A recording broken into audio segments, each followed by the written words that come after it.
Comme question, j'ai choisi celle-ci. Existe-t-il un désenchantement par rapport à la démocratie? Et si oui, quelles pourraient être les solutions? Mesdames, Messieurs, chers jurys, plongeons tous ensemble dans les méandres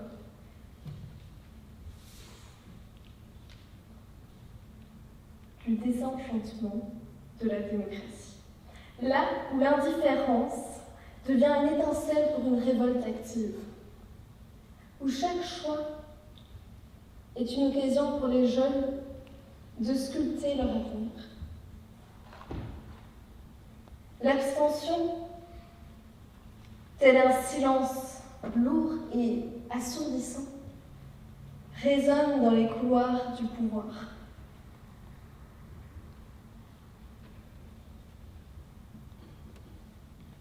Il se répand bien plus rapidement que les mensonges politiques. C'est un acte de désobéissance civique, une déclaration implicite que la confiance est rompue. Nos concitoyens, las d'être des figurants dans un théâtre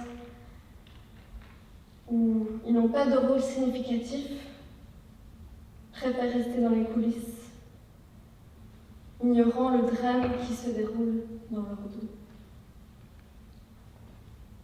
Parlons concrètement. Laissez-moi vous parler d'un exemple qui illustre parfaitement ce dont je vous parle, c'est-à-dire le Brexit.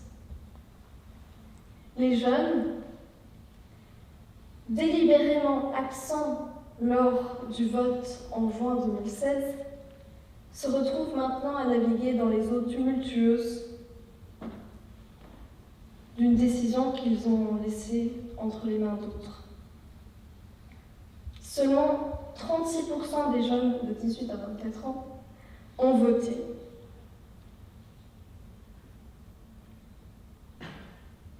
Si 73% des jeunes en dessous de 34 ans avaient voté, ils auraient pu changer le cours de l'histoire. Le Brexit n'aurait pas eu lieu. Aujourd'hui, les conséquences qui étaient bien prévisibles sont palpables.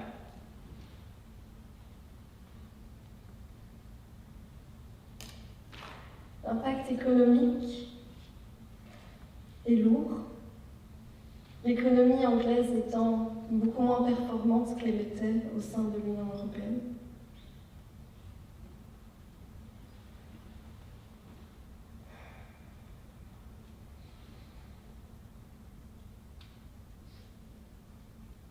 Mais surtout, les jeunes qui avant pouvaient librement voyager, que ce soit pour travailler, étudier ou même visiter,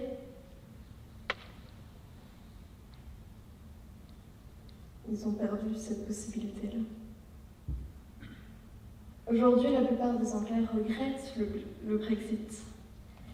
Mais comment en sommes-nous arrivés là? Comment y sont arrivés les Britanniques, alors que la plupart étaient contre le Brexit? Pourquoi?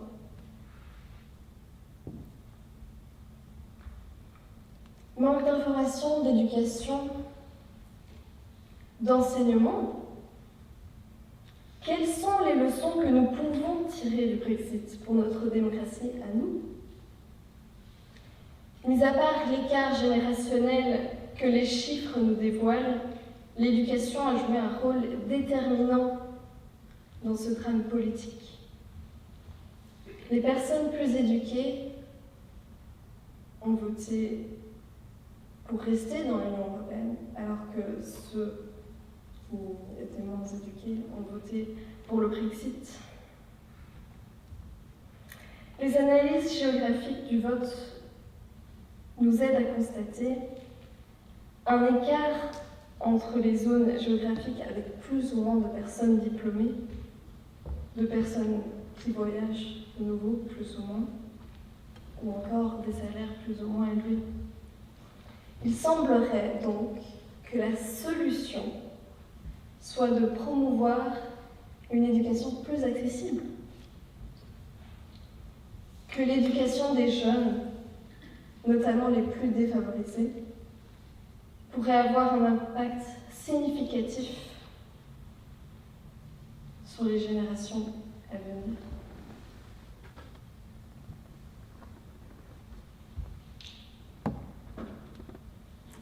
Souhaitons-nous vraiment vivre dans un monde de vieux, conçu par les vieux, pour les vieux?